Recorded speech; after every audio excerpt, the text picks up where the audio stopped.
This week's question: can someone email your contacts? I'm Steve, this is TQA Weekly, and more specifically, the question asked by Sunny Pearsall is, so can they send things to my contacts? This, in response to my episode, got a blackmail email with your password, which has almost 13,000 views and a lot of likes compared to many of my other previous videos and even episodes after that. The reason being that this is a very common thing to get in your email. They just send it out like spam, and then they're targeting people that don't know better.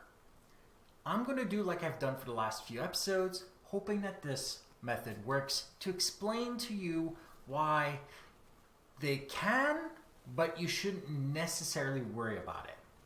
And we're going to start off with where your contacts are. We're going to focus, hyper-focus on your contacts, because this is what the question's about.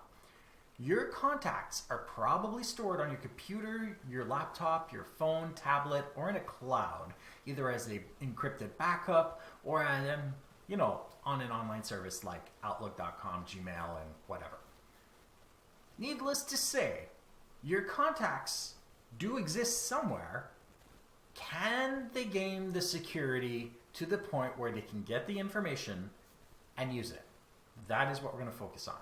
Let's focus on the online part. So most backups are encrypted, or at least the servers that they are on are encrypted. They're stored this way to protect your data, and they have to, especially with everything that happened in the last 10 years. You have end-to-end encryption via SSL, meaning that it left your computer and went to the server over an encrypted tunnel, meaning that during transit it was safe. There was very little risk of a man-in-the-middle attack. And on top of all this, it is stored in an encrypted method, and most big business will not do it any other way. They will send and receive encrypted, and they will store encrypted. Why? Because they are not interested in the fallout of being hacked and having plain text data available to malicious groups. Your email services are pretty much the same. The data is going to be encrypted. Whether they like it or not, they're going to do it because they don't have a choice. Your access is encrypted end-to-end, and the data is going to be encrypted end-to-end. Is it possible to circumvent the security? Of course. But chances are that if they gained any part of that, it was too late and there was nothing you can do about it. So there is no point in those circumstances to worry about it. You would not be the only victim. And again, this is probably not where they're going to attack you. So let's look at your computers now. We're going to keep the mobile devices off to the side, your laptops and your desktops. If you are part of the Windows environment, you have, at the very least, Microsoft Defender.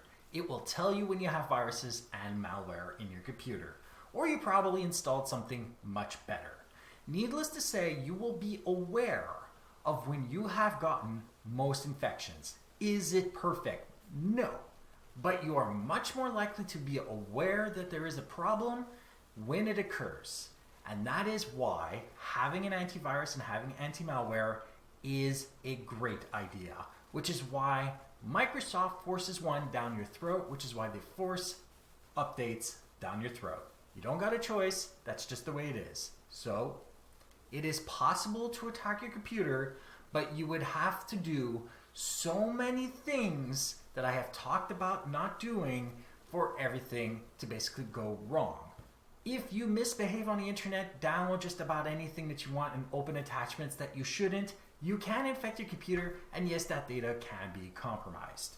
But most people don't even leave contacts on their computer unless it's a work computer or they just like that kind of thing.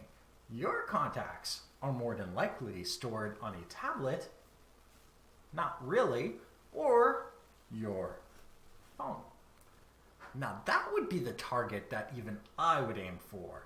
Apple devices and Android devices, which are the most common, both have security issues to deal with, which is why Apple and Android always have updates. The problem with Android devices is that not all phones get the same amount of updates as an Apple device, meaning that on par with each other, the iPhone environment will be more secure. Not necessarily safer, just more secure with time because you have more access to patches. So over the lifetime of the phone, which is longer than an Android, the device will be safer for longer.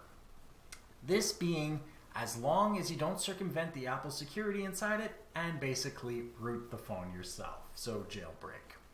Now, in the case of both iPhones and Androids, you can get antivirus software to protect your device, and you would be notified when there is a problem. There is also the aspect of, if you are careful on the internet, don't open just about any attachment without checking, and on top of that, don't go to unsavory websites. You are more likely to be safe. And this means that the odds of you, if you're careful, getting an email where the threat of your contacts being communicated with is real is very freaking small. There were plenty of viruses capable of accessing the contacts of my computer when I was young to the tune of Microsoft itself and other companies being aware of this over 20 years ago. Is it possible? Yes. But this is a point of focus for most security. Making sure the contacts are safe. And of course, if your name is in a different contact book and some of those contacts happen to be your contact, it doesn't mean that you are responsible.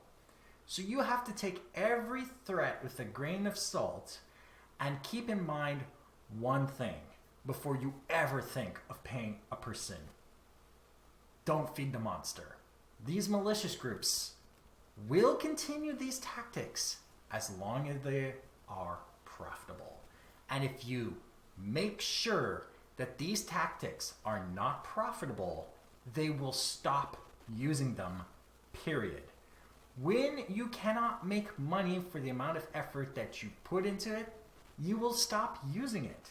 And that is a fact of life for everyone, not just the bad guys, but also the good guys. If something doesn't work, they're going to find another way. So the best way to deal with this, don't pay a cent and ignore it, exactly like the blackmail email. Because chances are it's an empty threat and it's not worth worrying about. Now, like this episode if you like it, dislike it if you didn't, share with those that you think can benefit from this, and don't forget to subscribe. And if you have any questions, comments, suggestions for topics, email me at ask@tqaweekly.com or go to my website, tqaweekly.com, where you can see show notes on this episode, past others, find other ways of subscribing, and of course, use the contact form to email me directly. And if you want to see me play video games, I stream on Friday, Saturday, and Sunday, starting at 7 p.m. Eastern and usually finishing around 9 p.m. Eastern, where you can ask more questions on my live stream on these kinds of topics. Thank you for watching, and goodbye.